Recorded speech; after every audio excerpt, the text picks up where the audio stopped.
Moreover, we will be distributing the paper hard copies. Kindly have one copy with you.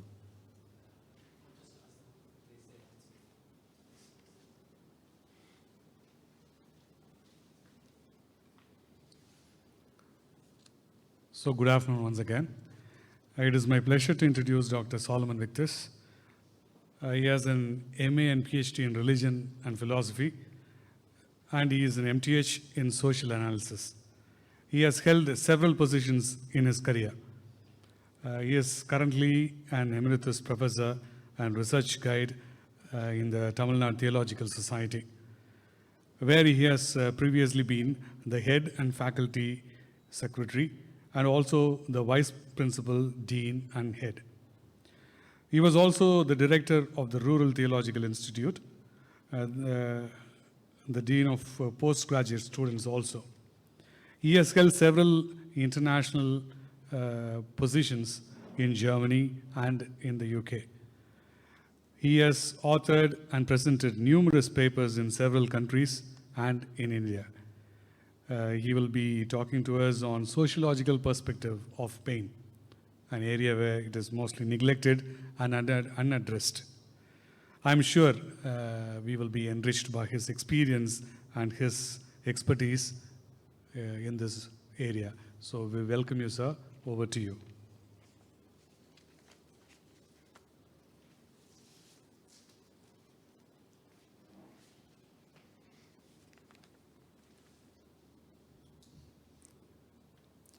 Good afternoon to everyone.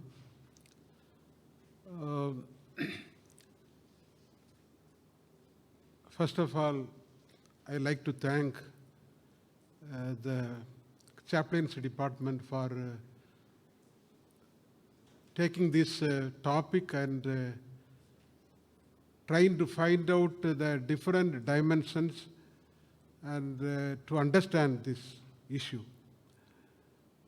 I am also a part of the Chaplaincy department. I am the student of Chaplaincy department, former student, alumni.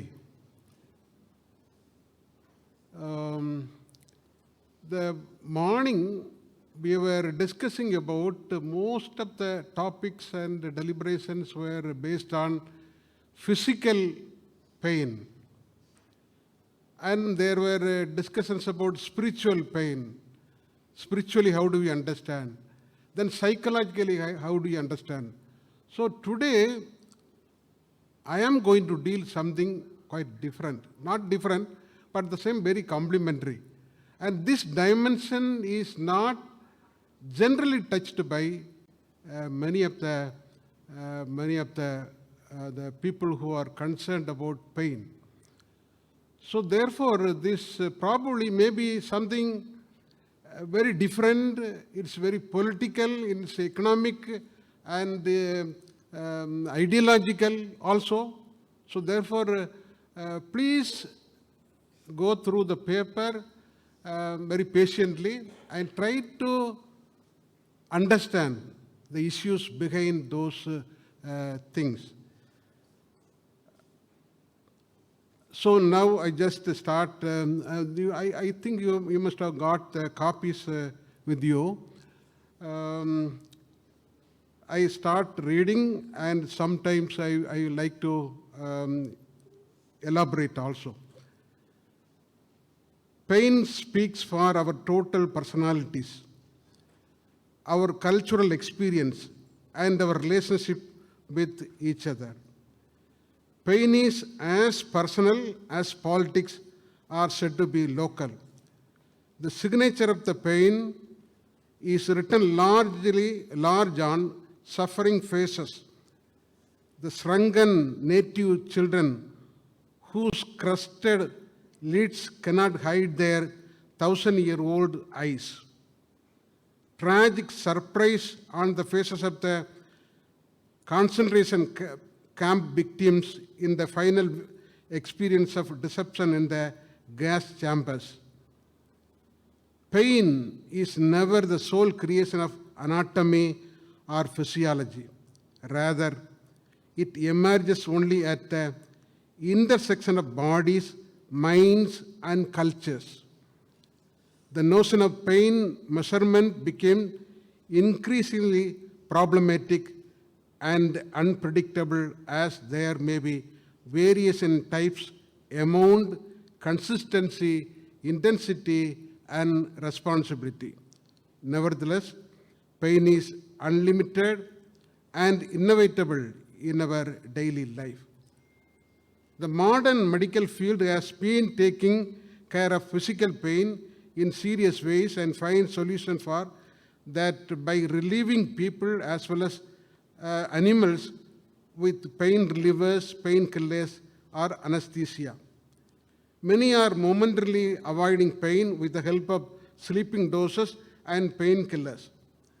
There are few voluntary pain-bearing experiences too, like suicide attempt, martyr mentality, walking on fire, pulling small temple car by the skin of the human body, breaking coconuts by thrashing on the head, or plucking off head hair by certain religious monks. Such experiences indicate that certain people, in the name of religious spirit, bear some amount of pain to prove their determination.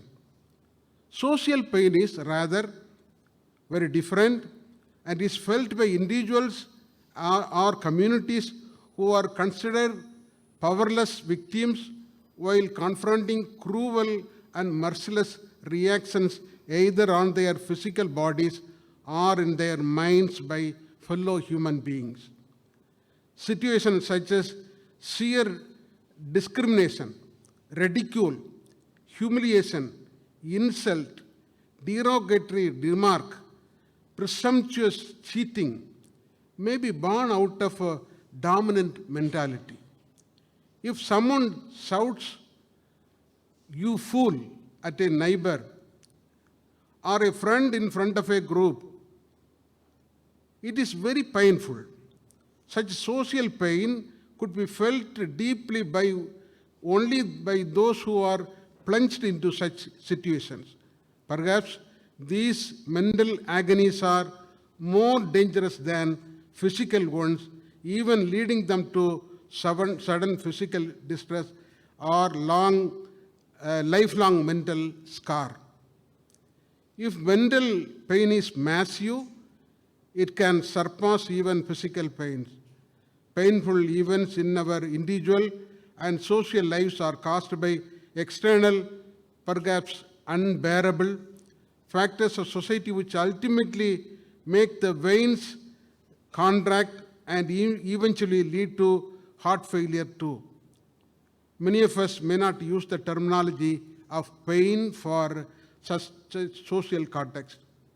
Yet it is well evident in our life when someone says, "My heart is bleeding, I am hurt, and I could not bear it.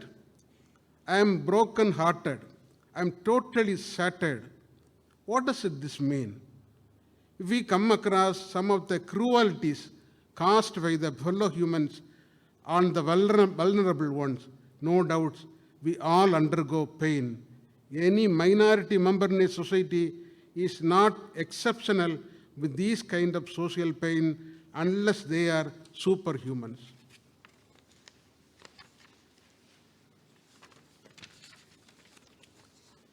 I have personally undergone both agonizing physical pain as well as social pain.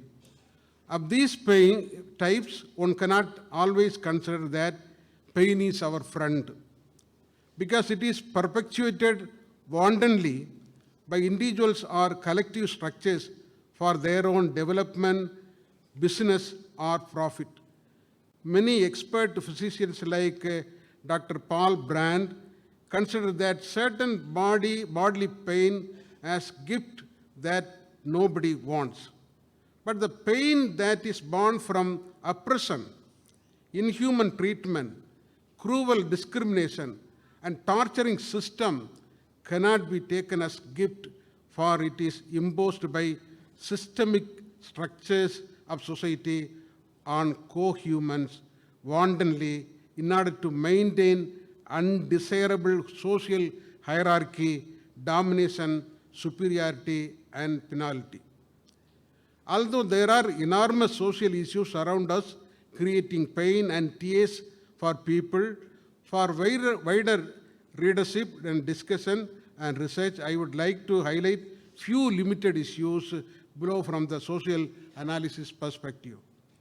First of all, pain face socio-cultural problems.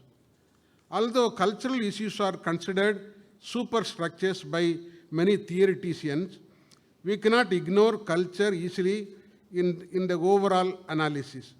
When questions of socio-cultural issues and human dignity arise in India, there starts pain. Gender inequality and ill treatment is one of the longest painful struggles in our society. There are so many stories about domestic violence.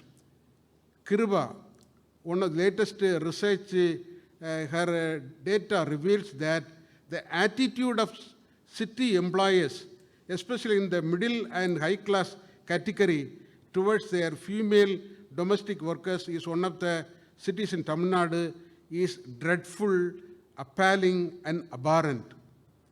The female domestic workers are not properly paid on a par with their hard work. They are not paid for overtime work or given increased wages. They are not given paid leave or not allowed to join the domestic workers union. They are very much caste conscious and ill-treat the so-called low-caste domestic workers, and majority of these female domestic workers have expressed that they face sexual harassment and that the men of the home speak vulgar and sexy words to them. All sorts of domestic violence are international issue due to male chauvinistic attitude. The next paragraph also deals about, it says something about in Latin America, how the similar kind of situation happens. Child labor is very common, and abuse of the children starts very early.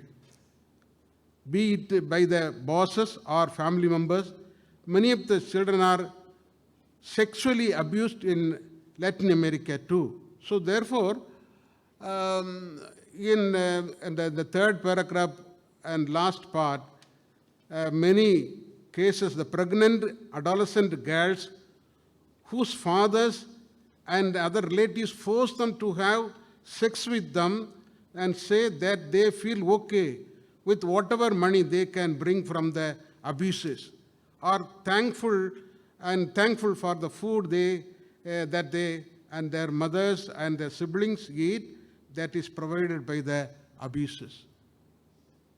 So this is the case in India too. Our personal daily relationship also cause pain at home and the office as part of the cultural issues.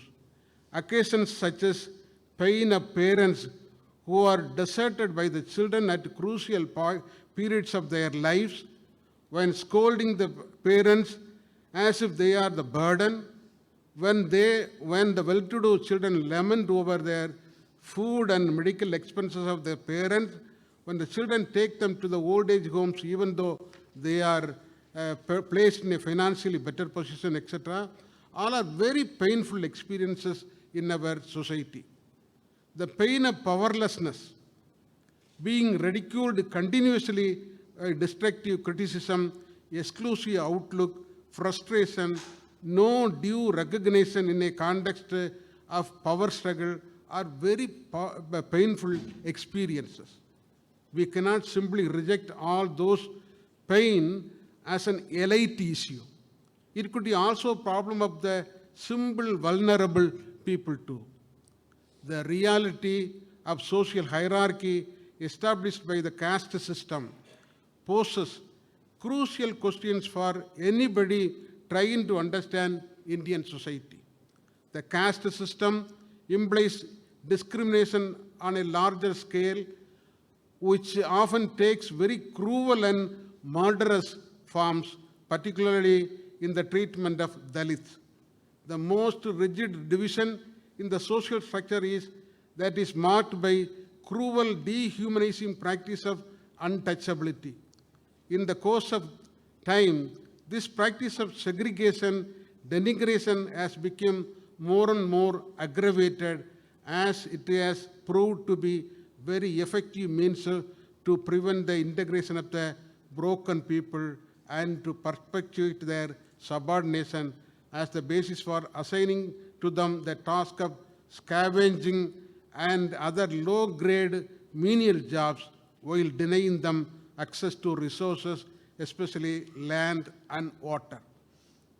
According to James Massey, one of the Dalit foreigner, and he says, Dalits today are divided into more than 750 sub-communities on the basis of occupations assigned to them by the Indian society.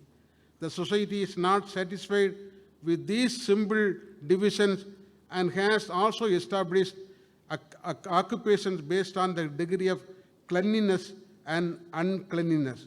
Today, Dalits are divided both horizontally as well as vertically. Therefore, they are forced to fight for their own self-respect as a privilege. Indian caste system is cruel, painful, and divides human beings. And so B.R. Ambedkar understood that it is not just a division of labor, but division of laborers. Inter-community hatred and ethnic violence based on religion and culture are practiced as part of the pure exclusivist approaches. During the spring 2002, a tempestuous storm of engineered sectarian hatred broke out and raged for many months in Gujarat. Brutal murder, often by the burning alive of an estimated 2,000 men, women and children, witnessing mass rapes, monumental pain, loss, betrayal and injustice. Such sectarian hatred and mob lynching has been practiced in India in recent times on innocent people on mere suspicion of consuming beef or involving in the cattle trade. The alarming cases of lynching of minorities by cow vigilance precisely are indicating the socio-political framework of the political game played by those who venerate the holy cow against the Muslims, Dalits, who did not have to do so. Several dozens of violent assaults and mob murders were reported between 2014 and 19, and the majority of the victims were farmers, cattle traders, transporters who suffered fatalities to ostracized violence caused by cow vigilant groups in the name of holy cow. Inter-ethnic issues, of which we are aware, include fighting between two ethnic tribes in Rwanda, Hutus and Tutsis, killing 8 lakhs Tutsi people in a period of 4 months in 1994. The Rwandan Human Rights Commission, even after the massacre, witnessed Hutu man using the human bones of Tutsis as firewood to cook his meal. The man said in answer to a question, yes, they died. Why should they be wasted? Here we find that hatred was able to operate in the cruelest ways as long as the burning fire of the vengeance in the mind is not extinguished. A new flame is inevitable. 1 million Rohingyas in an ethnic group was recently thrown out of the country by Myanmar military due to racial prejudice. Genocide of Rohingya Muslims took place when a large number of people were lynched, bodies of children mutilated, and women raped and murdered in 2017. Many contemporary Jewish accounts reveals that Jews as a Semitic race suffered in the most merciless fashion in anti-Semitic onslaught. These persons died cruel and bitter deaths. Some were skinned alive and their flesh was thrown to the dogs. Some had their hands and limbs chopped up and their bodies thrown into the highways only to be trampled by wagons and crushed by horses. Some had wounds inflicted on them. Some children were pierced by spears, roasted on fire, and then brought to their mothers to be eaten. In those massacres, thousands of Jews died in towns east of the Eastern Europe and elsewhere.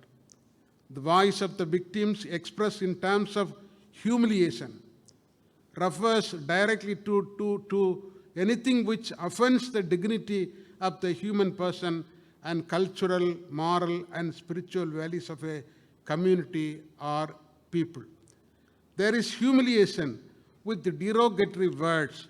For instance, handicapped persons are addressed with crude language, a blunt way of calling a person blind, lame, and deaf and dumb, while newly dignified terms available such as otherwise able, differently able, and visually handicapped, all those terms are not being used. Individuals causing hurt by words inflict more pain than the wounds caused by fire. Saintly Tamil poet Thiruvallur, under the title Possession of the Self-Restraint, says that the wound that was being burned in fire may heal, but a wound burned by the tongue will never heal. The letter of Saint James warns us, the tongue is a fire. The word of unrighteous, the tongue is set among our members, staining the whole body, setting on fire the entire course of life. The next issue is nexus between pain and socio-economic crisis. Harsh economic realities and their painful consequences are borne out not only due to national situation but also to an unjust international economic order. It is part and parcel of the type of mode of production which the member states plan and execute in our society. We all know that crony capitalism thrives on the profit, which has been squeezed from surplus labor. This is our Indian experience too. The political economics of capitalism are obviously determined to protect and the interest of the capital at any cost. We cannot find any system of capitalism without profit and accumulation. In the process of dynamic accumulation of wealth and the expansion of power, people are being uprooted by the capital, which has no other purpose other than expansion. What will be the result of such system where the entire society is operated and geared towards exploitation, cutthroat competition, aggressiveness, high speed, and profit? In a capitalistic economic system, the communities as well as individuals are pressurized in many ways, and eventually all kinds of physical and mental issues surface. Urgency, mechanical life, deadline dates, quick service have become the mantra of the modern industrial development. Finally, who would be the victim of such system? Socioeconomic issues like poverty, unemployment, accidents, civil war, gun culture, and ecological disaster are increasing alarmingly in the everyday life of the two-third world countries. Each issue is connected with the structures of the political economy of the respective countries as well as with the global economic development. Mental distress is not an isolated issue. It originates in the type of socio-economic and political cultural system that we are placed in. Vandana Shiva, one of the experts in ecological issue, laments over the painful situation of Indian poverty. There is no reason why India should face hunger and malnutrition, why our farmers should commit suicide. India is blessed with the most fertile soil in the world. Our climate is so generous, we can, in places, grow 4 crops in a year, compared to only 1 in most of the industrialized West. Our farmers are among the most hardworking in the world. Even as India gets richer, we have emerged as the capital of hunger and malnutrition. According to the National Family Health Survey, 42.5% of the children under the age of 5 were underweight. Our food producers, the small farmers who have provided food to more than 1 billion Indians and hold the potential to provide healthy food for all, are dying because of the agriculture and trade policies which put corporate profits above the rights and as well-being of the small farmers. More than 3 lakhs farmers have committed suicide in India since 1995. India has ranked 101 among the countries of 116 countries on the Global Hunger Index of 2022, showing the level of hunger in the country as the serious state of affairs, although the union government rejected this index, saying it was flawed. Is it not painful issue that most of the poor people go to the bed with a hungry stomach? Third issue, pain from the ecological issue. Pain out of environmental destruction is a recent phenomenon. It is very much structurally inbuilt with economic issues too. Human intervention with nature, especially on the earth, the ocean and the atmosphere, is on the increase on all levels. More we modernize, urbanize, individualize, industrialize our country in tune with the Western technological development model, the more we are encountering with new illness, occupational diseases, depression, and etc. And eventually end up with more and more medical establishment, pharmaceutical industries, transnational corporations. The consequence of global warming is more and more climate changes such as drought, flood and cloud bursting, also adding injury to the new situation.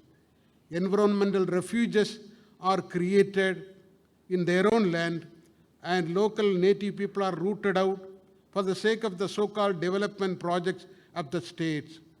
For instance, many mega dams and mines are built on the tribal belt, causing landslides, soil erosion, and airports are created on the fertile farming land.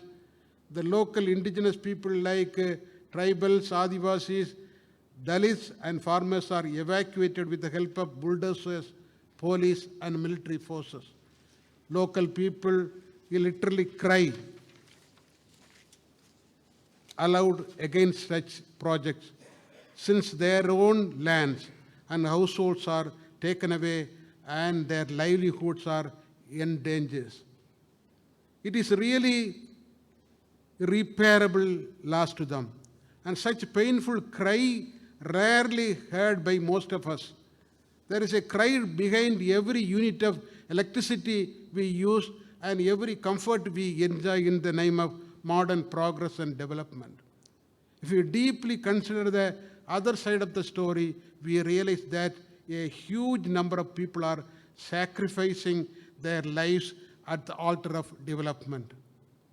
We are all aware that in December 1984, a gas leak occurred at a Union Carbide pesticide factory in Bhopal, which killed thousands of people in a matter of days, with estimates ranging from 7,000 to 15,000 deaths.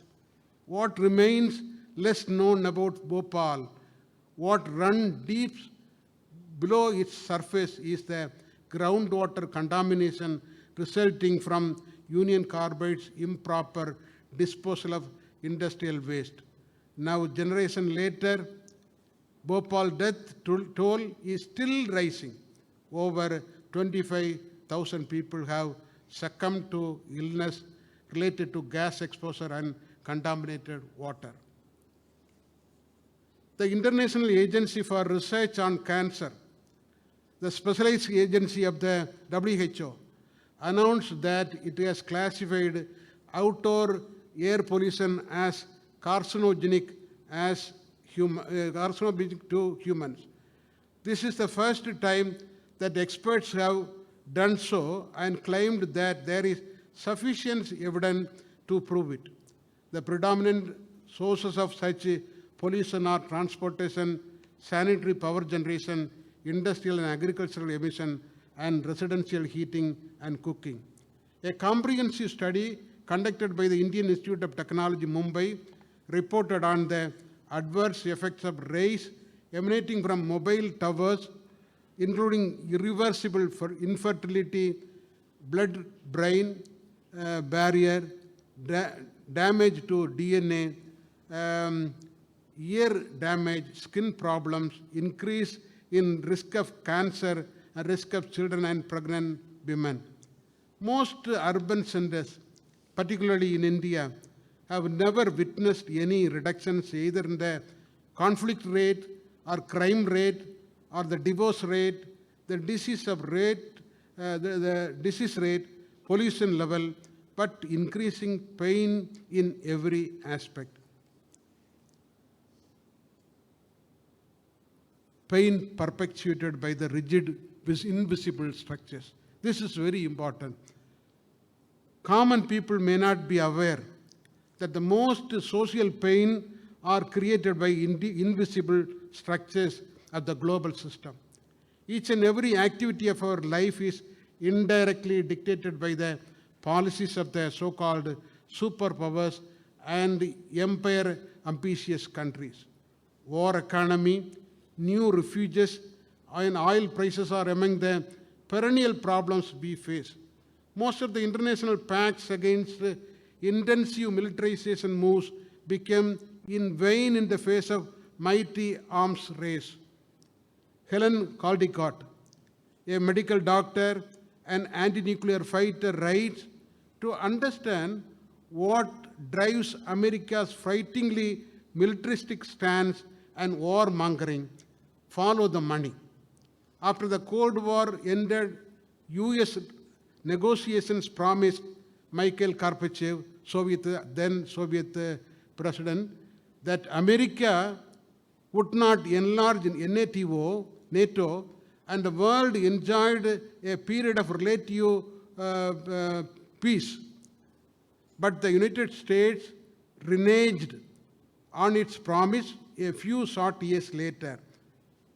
They understood no war was bad for business. In 1997, Norman Augustin, the head of Lockheed Martin, traveled to Romania, Hungary, Poland, and Czechoslovakia, and the newly liberated Eastern European countries, and asked, do you want to join NATO and be democracy?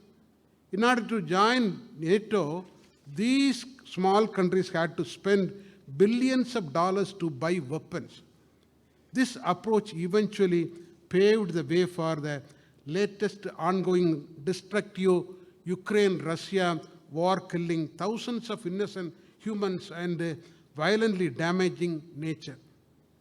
Modern neoliberal market economic thinking, such as war stimulates the national economy, is technically known as the broken window effect, because every broken window creates a new job opportunity.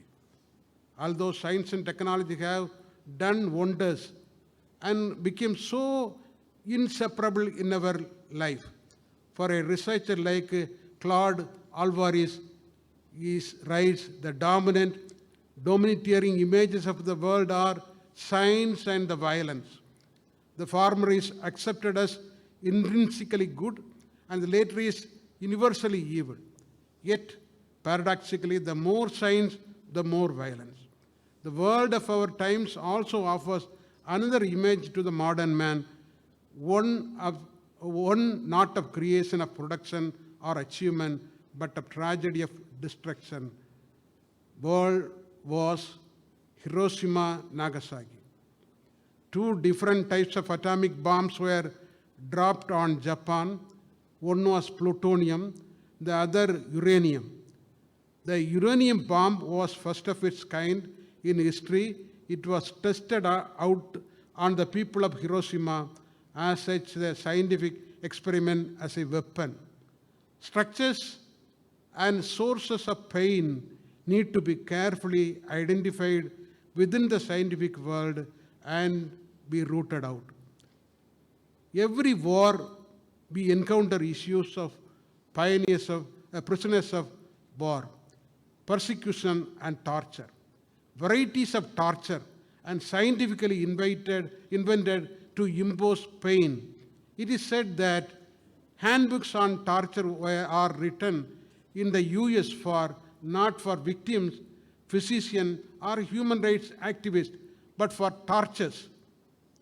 When reading the text of such a book, Ashish Nandi, our Indian sociologist, felt how the writer had masochistic glee in detailing the actual process and technology of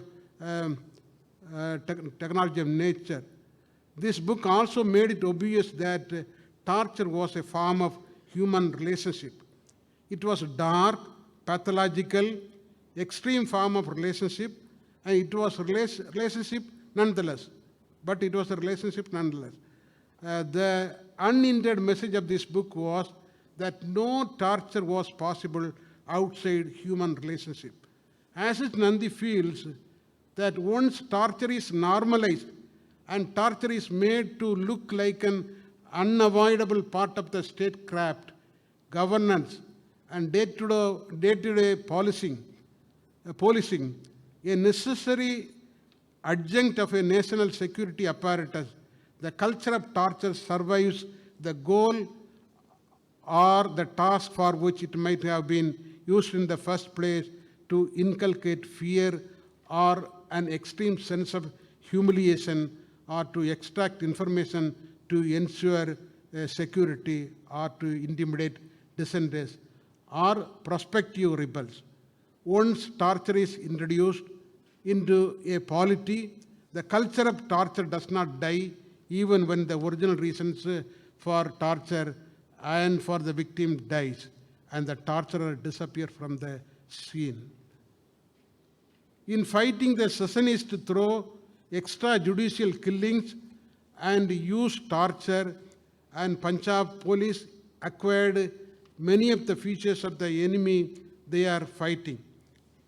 So when the insurgency ended, the corruption and the criminalization of the Punjab police turned them virtually into state's largest terrorist group. They were available for settling property dispute, abducting unwanted bridegroom, and so on. I go to the last part of the first paragraph. Torture starts maybe with an international enemy and comes to statecrafts and snowballs to individuals and made us to take it to normal and part and parcel of our life. It is called something like state terrorism, used by state against their subjects if the rulers feel insecure. Strike one and terrorize many is the mantra practiced by the modern states, and thus there are many victims of state terrorism. Concluding remarks. Is there any way out from such socially painful experiences? Friedrich Capra, a well-known Austrian-born American physicist and a system theorist, he writes that a phenomena that is poorly understood is the phenomena of pain because of the inability of biomedical scientists to integrate physical and psychological elements. Medical researchers still do not know precisely what causes pain, nor do they fully understand its pathways of communication between body and mind. To understand pain and to be able to elevate it in the process of healing, we must see its wider context, which inculcates the patient's mental attitude and expectation, belief system, emotional support from family, friends, and many other circumstances. That is what we are already started discussing about it. Erich Fromm, in his work Sane Society, asked whether a society can be sick, and he discusses the pathology of normalcy. He quotes Spinoza in dealing with socially patterned defect, who says many people are seized by one and the same affect with great consistency. And I just skip that whole paragraph, and maybe I start from the second part.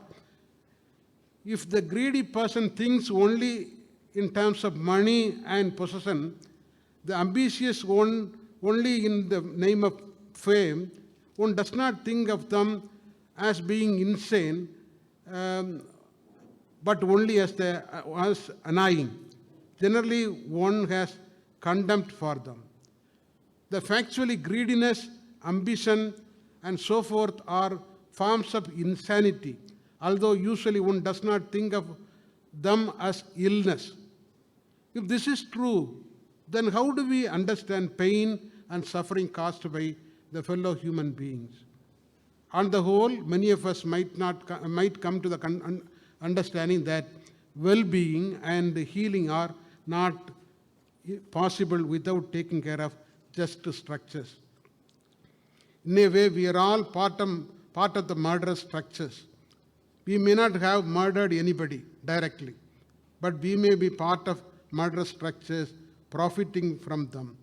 In that case, we will be inclined not to see the reality as it is.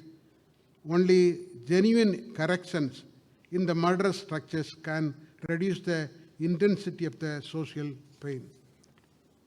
Pain is everywhere, indispensable, but its intensity depends upon how we are equipped to deal with it. Pain is present even when we face freedom's choices. We are not all sure what right of course will be either for ourselves or for the others. Pain is there whenever we are challenged really to trust someone else and we are really afraid to do so. There is always a real price of trust, so easily spoken of and so hard to bestow. So I just skip that para, and I go to the second part of the para. Gandhi offered a solution to one of the victims of Calcutta riots. A Hindu man came to him to speak of his young son who had been killed by a Muslim mob, and one of the increasing depths of his anger and longing for revenge. Gandhi is said to have replied, "If you really wish to overcome your pain, find a young boy, just as young as your own son, a Muslim boy, whose parents have been killed by Hindu mobs. Bring up that boy like you would your own son, and bring him up with the Muslim faith to which he was born. Only then will you find that you can heal your pain and your anger and your longing for retribution."